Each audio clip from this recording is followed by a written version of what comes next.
मोहनदास करमचंद गांधी ने Indian politics को lead किया है और वो एक एक्टिव लीडर के रूप में 1915 से लेकर 30 जनवरी 1948 की दोपहर तक रहे, जब नाथूराम विनायक गोडसे ने उनके जीवन का अंत करते हुए उनके सीने में 3 गोलियां दाग दी। इसके बाद नाथूराम गोडसे ने प्रशासन के सामने सरेंडर कर दिया। 8 नवंबर 1948 को दिल्ली के प्रसिद्ध लाल किले पर जब स्पेशल जज की कोर्ट में नाथूराम गोडसे से ये पूछा गया कि क्या वे अपने बचाव में कुछ कहना चाहते हैं, नाथूराम गोडसे ने एक डिटेल स्टेटमेंट के जरिए जज को अपना जवाब सुनाना चाहा। इस स्टेटमेंट के पब्लिकेशन पर बैन लगा हुआ है।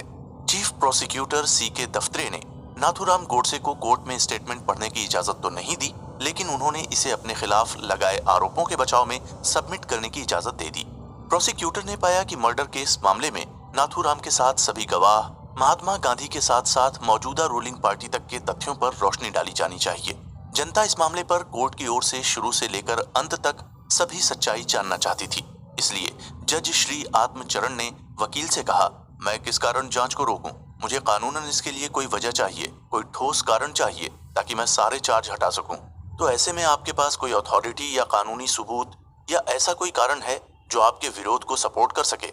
लेकिन वकील के पास ऐसा कुछ नहीं था कि वो कोर्ट के सामने पेश कर जज को सेटिस्फाई कर सके।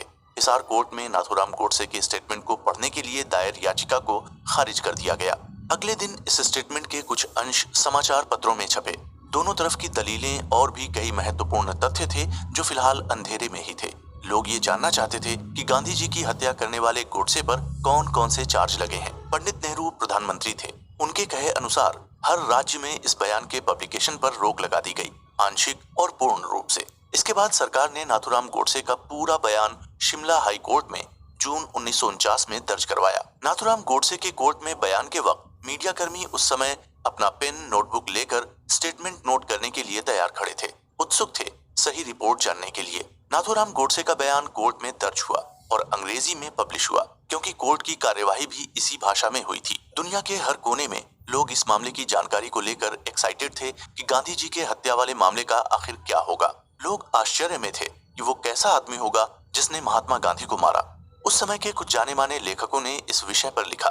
उन्होंने उस समय के हालात, जमीनी हकीकत, जजमेंट और उपलब्ध आंकड़ों पर खूब लिखा, क्योंकि शायद वो जानते थे कि वो इतिहास लिख रहे हैं और आज की जनता भी यही पढ़ना चाहती है।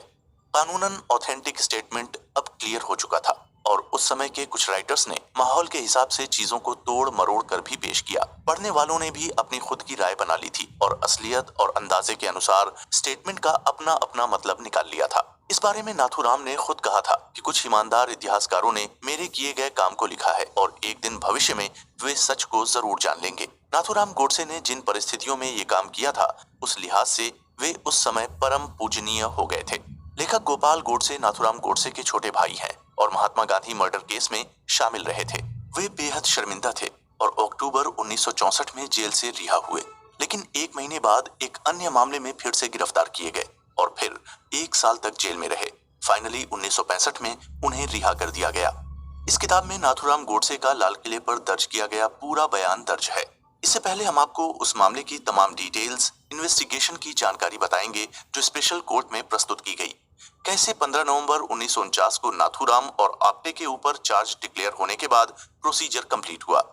इस पुस्तक में नाथूराम विनायक गोडसे के बारे में जानकारी और उसके साथियों के बारे में जानकारी सहित लेखक के अपने विचार भी हैं।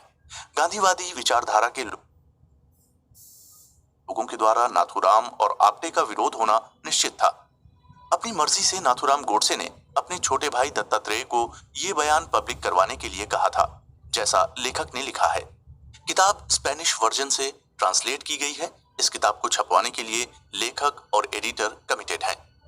19 सितंबर 1993, गोपाल गोडसे, द इवेंट, वो हादसा। 15 अगस्त 1947, ब्रिटिश हुकूमत के अंत के बाद ही बंटवारे का ऐलान हो गया। भारत और पाकिस्तान अलग अलग हो गए। लोगों का पलायन जारी था, दंगे हो रहे थे, मौतें हो रही थीं, लूट रेप से पूरा मुल्क परेशान था और ऐसे में गांधी जी मुस्लिमों के हितैषी और हिंदुओं के विरोधी के रूप में अपनी इमेज बिगाड़ चुके थे। राज्यों के बंटवारे को लेकर काफी मुश्किलें थी। हैदराबाद के निजाम गांधी जी की आज्ञा का पालन नहीं करने वाले थे और वे कश्मीर पर अटैक करने के बारे में सोच रहे थे। उस समय सरदार वल्लभ भाई पटेल भारत के उप प्रधानमंत्री के पद पर आसीन थे। उन्होंने उस समय पाकिस्तान को बसाने के लिए 550 करोड़ रुपए बंटवारे के समय दिए थे। पाकिस्तान की ओर से मुद्दा कश्मीर को लेकर गरमाया हुआ था।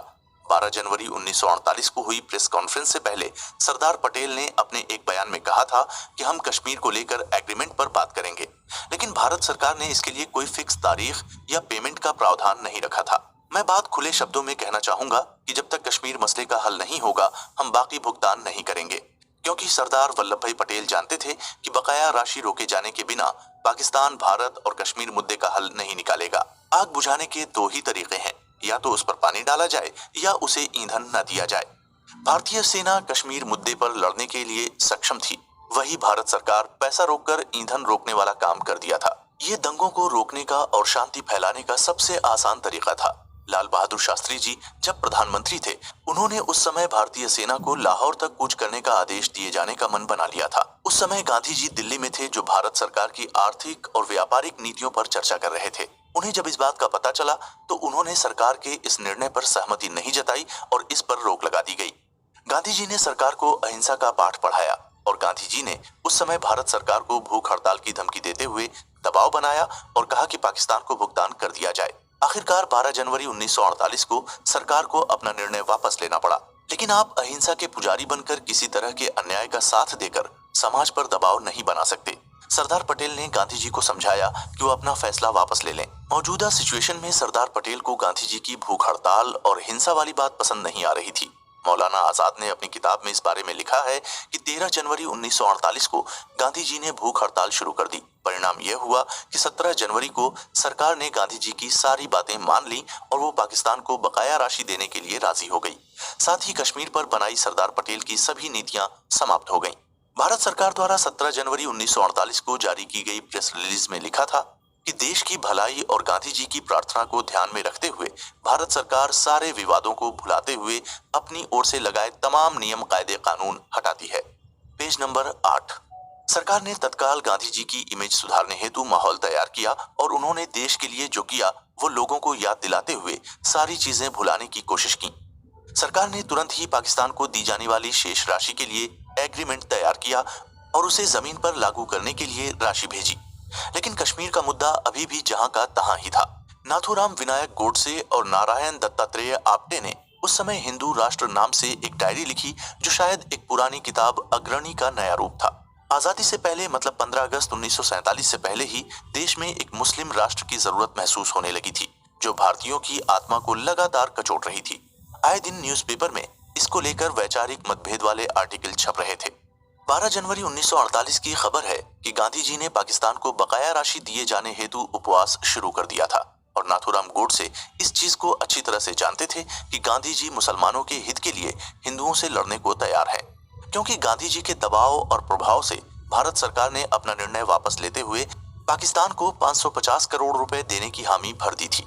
इन सब के बाद नाथूराम के दिमाग में कुछ और ही चल रहा था। वो सोच रहे थे कि आगे जाकर इस तरह का इंटरफेयर गांधी जी भारत सरकार के निर्णय में न करें तो बेहतर होगा, और इसके लिए नाथूराम गोडसे कोई भी रिस्क लेने के लिए तैयार थे, क्योंकि उनके अनुसार ये भारत के लिए जीने और मरने का प्रश्न था।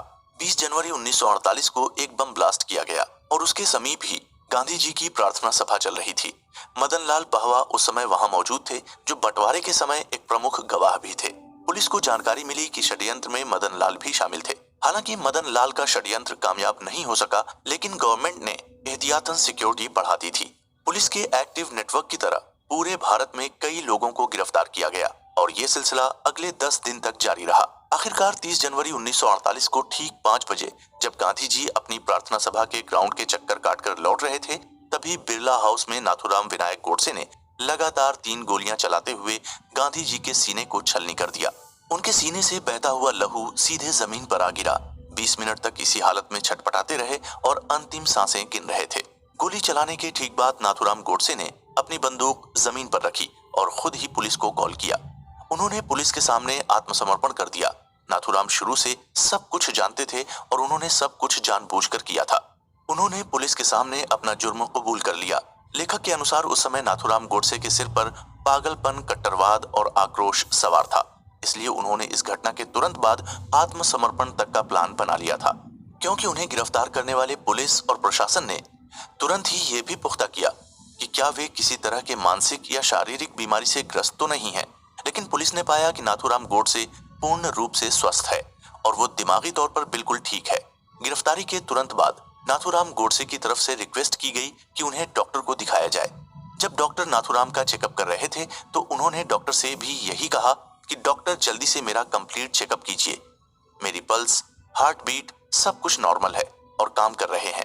तुगलक रोड के पार्लियामेंट स्ट्रीट में गिरफ्तारी से पहले नाथूराम कुछ समय के लिए विचलित हो गए थे। लोग उन्हें देखने के लिए भीड़ जमा कर रहे थे। नाथूराम जेल के अंदर आगे पीछे चलते हुए कभी सलाखों के पास आ रहा था तो कभी दीवार के पास जा रहा था।